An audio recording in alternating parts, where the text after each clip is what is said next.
So I decided to play on one of the oldest and toughest Minecraft servers available to the public. I decided to do this without using any kind of hacks or X-ray vision. I am only using one mod which is called the glow mod, and this is my first time playing on this server. I had seen one or two videos about 2v2t, but I was not expecting it to be like this. The moment you log in, you can actually see the chaos at spawn. Now since I didn't see any tutorials on how to escape, I did what I thought was best for me, and that was asking for help. To my surprise, a player agreed to help me, and he even arrived very fast with his full shiny netherite armor. He gave me some golden apples and even set me a respawn point. But seconds after that, I realized why it's also called one of the most toxic servers on the internet. This guy just wanted to kill me over and over again until I quit. This server doesn't like new players at all. They think it makes the server laggy. He killed me over and over, but luckily he blocked me in obsidian too tight to even respawn. I escaped and ran away. Now I knew I needed to get some height to get away from him, so I started climbing. I was lucky to get to the road because many people in the chat were saying it's impossible to leave spawn nowadays. Now, all I needed was a bed to set my respawn. I have also heard of these nether highways built in the overworld to help new players, so I thought I was safe. I did ask if anyone was recruiting for factions, but most people think you are a bot in chat until you play for at least 2-3 days. After that, I fell into a big hole and died, and suddenly I was respawned on the top of the spawn.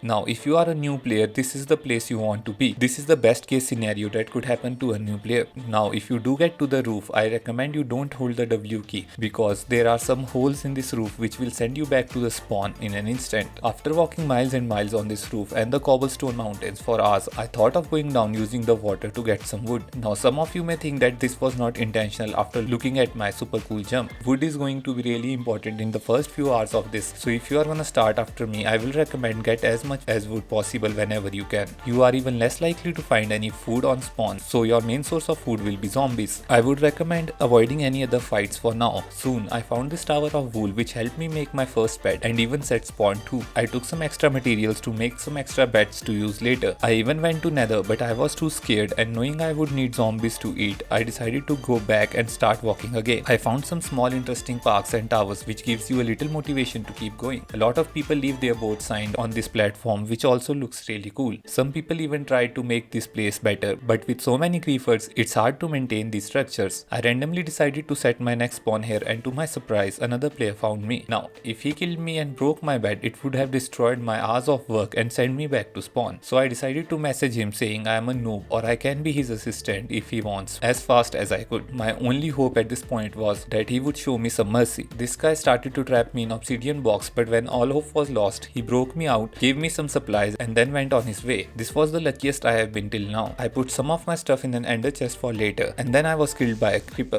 Using these ender chests to at least store half of your resources is a really good idea in case you die like this. Also make as many beds as you can so you can set these spawn points at every milestones. Looking at how tough it was for me, I also decided I would make some wool towers for new players in this direction sooner or later. After walking for hours and hours, I saw my first horse, who I can guess is named Dinnerbone. As soon as I stopped to read a message, well,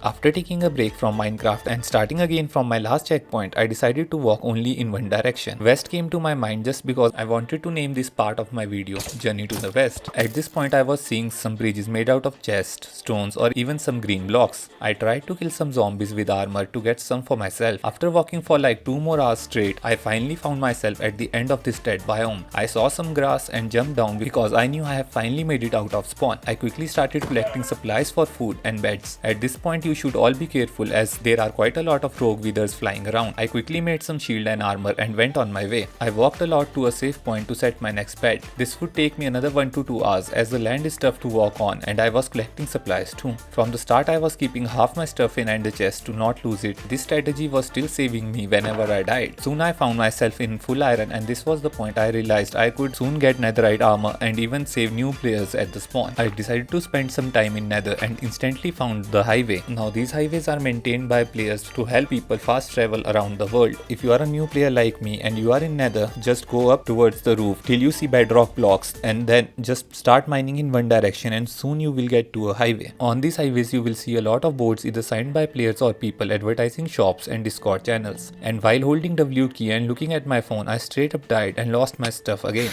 So as I said before, I don't recommend holding the W key. After going back and walking for hours, I decided to come back to Overworld. I soon found out the highway heading west and decided to take that and look what the server is up to in this area. I found some small builds and broken roads, but it was better than spawn. Soon I saw a wither and decided bravely that I don't want to fight, so I went back and hid under sand till I felt safe. After traveling for hours again in Nether, I found these random signs made by my imaginary fans, so you should subscribe and join them too. But this is actually the reality of your first couple of days on 2b2t. You are either gonna cross through multiple Nether highways to save time or walk in Overworld for days watching views. After collecting some more iron in case I died again, I kept going west. A little earlier, two players have told me about their secret stashes that I can take. Both of these bases were around 200 to 500 blocks from spawn. One player even said that he is leaving his entire stash to me, including enchanted stuff and elytras, and asked me to take care of his kingdom. Now I was confused and did not believe it to be true. For all I knew, it could be another trap for noob players like me. But still trying to test out my luck, I decided to check it out. On my way, I also saw a happy ghast, not too happy to see me, and another wither who happily showed me the way back to Overworld. After dying to a zombie, I collected some slimes and went on a horse that I randomly found. It came pre-packed with gold armor and a saddle, but it was one of the slowest horses on the 2b2t server. The Overworld travel was not worth it, so I decided to walk in the Nether for the rest of the way. I did find some cool spots from these random portals which were worth checking out. One thing I want to mention is that you should be careful while going through these, because at some points I went through a portal and came back at another point. Trying to sort out my loot, I was attacked by a piglet and I died, which led to another 1 hour of just walking to the same spot to take back my loot. I also found this random cabin left by some guy for travelers. I thanked him for using his kitchen and would give this place a 5-star review if it was on Google Maps. The views, the vibes, everything was excellent at this place. I recommend you guys visit this place if you guys ever take this journey to the west. I had almost seen like 90% of biomes and traveled around 300k blocks on foot.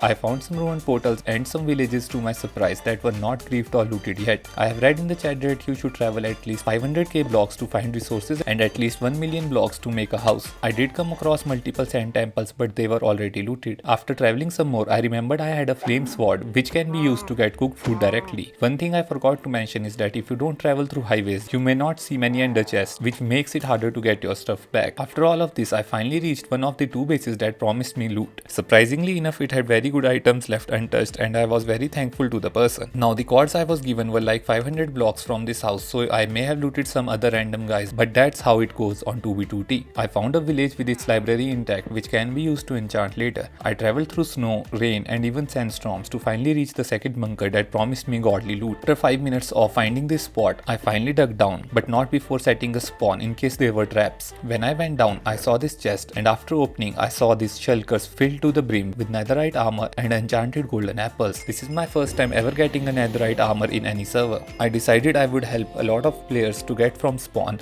I will execute these plans in the upcoming videos, so stay tuned. Also at one point, I found this really big melon farm with a very cool horse and a board saying take care of horse. It was a long journey. Now my video recording did get corrupted at this point, so if you do visit west, pay some respect to this guy.